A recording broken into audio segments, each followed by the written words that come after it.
Olá, tudo bem? Iniciamos agora o terceiro módulo desse nosso curso de juizados especiais para abordar a temática dos juizados especiais da Fazenda Pública. Então, esse tipo de juizado é regido pela Lei 12.153 de 2009 e, obviamente, que, muito embora essa lei preveja de forma básica sobre os juizados especiais da Fazenda Pública, há ainda a aplicação subsidiária das outras leis que disciplinam também a respeito do sistema dos juizados especiais. Então, por vezes, nós vamos aplicar aos juizados especiais da Fazenda Pública a Lei 9.099, de 95, que trata dos juizados especiais cíveis. Vamos aplicar também a Lei 10.259, de 2001, que trata dos juizados especiais federais e, eventualmente, vamos aplicar também o Código de Processo Civil como norma subsidiária aqui nesse caso. E essa previsão está lá no artigo 27 da lei que rege os juizados especiais da Fazenda Pública, para dizer que aplica-se subsidiariamente o disposto.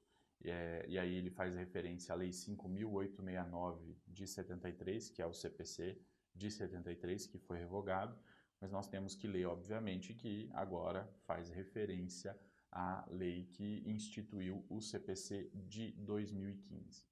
Primeira coisa que a gente precisa analisar a respeito dos juizados especiais da Fazenda Pública é a sua competência. A previsão está lá no artigo 2º, né, que trata da competência nos juizados especiais da Fazenda Pública. Ele tem uma disposição específica para dizer que é de competência, o caput do artigo 2º, para dizer que é de competência dos juizados especiais da Fazenda Pública processar, conciliar e julgar causas cíveis de interesse dos estados, do Distrito Federal, dos territórios e dos municípios até o valor de 60 salários mínimos. Então aqui a gente vê a primeira diferença com relação à disposição lá da Lei 9.099, né? Lá ela estabelece o valor de até 40 salários mínimos. Aqui se trata de causas que tenham aí interesse, causas cíveis, obviamente, que tenham interesse dos estados, do Distrito Federal, dos territórios e dos municípios, com um valor de até 60 salários mínimos. E o parágrafo 4º desse artigo 2º estabelece para os juizados especiais da Fazenda Pública que essa competência é de natureza absoluta. Então, diferentemente do que acontece na dinâmica da Lei 9.099, aqui nós temos uma disposição específica estabelecendo que não é uma não é uma competência de natureza relativa, é uma competência de natureza absoluta, que não se trata, na verdade, de uma escolha da parte, né? Ela não pode optar entre o juizado especial e uma vara da Fazenda Pública. Ela fica condicionada ao juizado especial da Fazenda Pública, sob pena de a vara da Fazenda Pública ser considerada absolutamente incompetente nos termos do artigo 2º, parágrafo 4º dessa lei. E aí, o parágrafo 1º desse artigo 2º vai fazer uma exclusão de uma lista de causas que não se enquadram aí na competência dos juizados especiais da Fazenda Pública. Para dizer que não se inclui na competência, inciso 1, as ações de mandado de segurança, de desapropriação, de divisão e demarcação, as ações populares, por improbidade administrativa, execuções fiscais e as demandas sobre direitos ou interesses difusos e coletivos. Essas ações, então, não podem tramitar no juizado especial da Fazenda Pública. O inciso 2 vai dizer que não se incluem as causas sobre bens imóveis dos estados, Distrito Federal, territórios e municípios, autarquias e fundações públicas a eles vinculados. Já o inciso 3 exclui as causas que tenham como objeto a impugnação de pena de demissão que tenha sido imposta a servidores públicos civis ou sanções disciplinares aplicadas a militares. Então, esses dispositivos aí prevêem que essas ações, essas espécies de ações referidas não serão de competência da análise dos juizados especiais da Fazenda Pública, ainda que o seu valor seja inferior a 60 salários mínimos, certo? Nesse caso, vai ser necessário buscar a tutela a partir de uma vara da Fazenda Pública, se houver a existência dessa vara na comarca ou então, de consequência, numa vara cível, não havendo vara da Fazenda Pública. Já o parágrafo 2º desse artigo 2º estabelece a respeito do valor da causa numa situação bastante específica, para dizer que quando a pretensão versar sobre obrigações vincendas, para fins de competência do juizado especial, a soma de 12 parcelas vincendas e de eventuais parcelas vencidas não poderá exceder o valor referido no caput desse artigo. Então, naquele tipo de ação em que a parte deseja receber obrigações que já se venceram e eventuais obrigações que vão vencer ao longo do processo, para o cálculo do valor da causa, ela precisa considerar o valor das parcelas que já venceram e somar a esse valor o valor equivalente a 12 vezes de cada uma das parcelas que ainda restam para vencer, né? Se houver mais de 12 parcelas que ainda não venceram e que irão vencer ao longo do processo, para, nesse caso, atribuir o valor da causa. Somados esses valores, se ultrapassar a marca de 60 salários mínimos, aí não é mais de competência do juizado especial da Fazenda Pública. Agora sobre os atores desse processo, né? Quem participa desse processo. E nós vamos falar dos atores antes de falar necessariamente das partes, né? Vamos falar dos conciliadores e dos juízes leigos, que por previsão legal têm participação nos juizados especiais da Fazenda Pública, aí no auxílio às tarefas que o juiz togado tem também. Eles estão previstos lá no artigo 15 da lei, que estabelece os juizados especiais da Fazenda Pública, vai dizer que eles vão ser designados na forma estabelecida na legislação dos estados ou do Distrito Federal, e que eles serão, então, conciliadores e juízes leigos específicos dos juizados especiais da Fazenda Pública, e aplica-se, nesse caso, aquelas mesmas consequências e exigências estabelecidas na Lei 9.099 de 95. O parágrafo 1º estabelece uma diferença com relação à Lei 9.099 para o recrutamento dos juízes leigos. Enquanto a Lei 9.099 exige para que seja juiz leigo que o advogado tenha 5 anos de experiência, o parágrafo 1º desse artigo 15 estabelece que os juízes leigos são auxiliares da justiça, recrutados entre advogados com mais de 2 anos de experiência. Então aqui há uma diferença nessa exigência feita, até mesmo uma forma de facilitar esse recrutamento dos juízes leigos, né, por uma questão mesmo de ausência de pessoas eventualmente interessadas no desempenho dessa função, que tenham uma experiência maior do que 5 anos, como é a exigência da Lei 9.099 de 95. Então aqui o legislador reduziu a exigência. Basta ter 2 anos de experiência. E o parágrafo 2º faz a proibição de que os juízes leigos atuem como advogados perante os juizados especiais da Fazenda Pública em todo o território nacional enquanto desempenharem as funções de juízes leigos. Já com relação ao conciliador, diz o artigo 16 que cabe a ele, sob a supervisão do juiz, conduzir a audiência de conciliação. O parágrafo 1º prevê para o conciliador, né, para fins, diz o parágrafo 1º, para fins de encaminhamento da composição amigável, ouvir as partes e testemunhas sobre os contornos fáticos da controvérsia.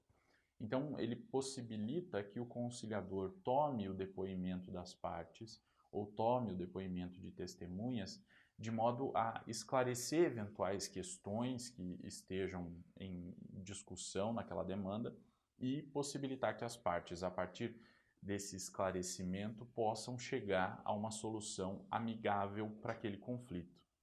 Já o parágrafo 2º vai dizer que, se não for obtida a conciliação, cabe ao juiz presidir a instrução do processo. E ele se refere a juiz em caráter amplo, né? Daí vai ser o juiz leigo ou o juiz togado, né?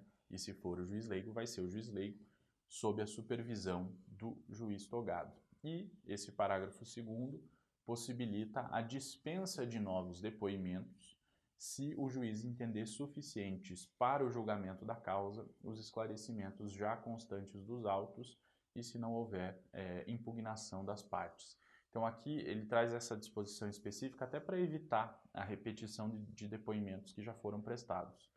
O conciliador pode formular perguntas, né, na sessão de conciliação para esclarecer a respeito desses fatos e esses depoimentos vão ser registrados nos autos do processo e podem ser utilizados posteriormente, dispensando-se novos depoimentos.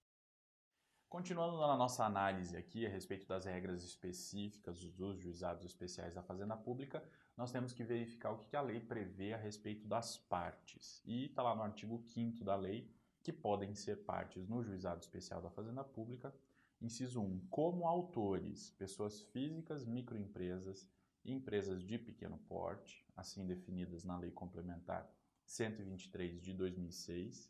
E inciso 2, como réus, os estados, o Distrito Federal, os territórios e os municípios, bem como autarquias, fundações e empresas públicas a eles vinculadas. Obviamente que nós temos que ler esse inciso 2 do artigo 5º, à luz das disposições que estabelecem restrições à propositura de determinadas ações no juizado, né? Então, para ler sobre partes, tem que entender a respeito da competência, né? Dentro daquelas ações que são admitidas no procedimento dos juizados especiais da Fazenda Pública, essas pessoas aqui podem ser partes, tanto como autoras quanto como réis. Então, aqui, esse inciso primeiro aqui, né, inciso 1, ele fala que podem funcionar como autores pessoas físicas, microempresas e empresas de pequeno porte.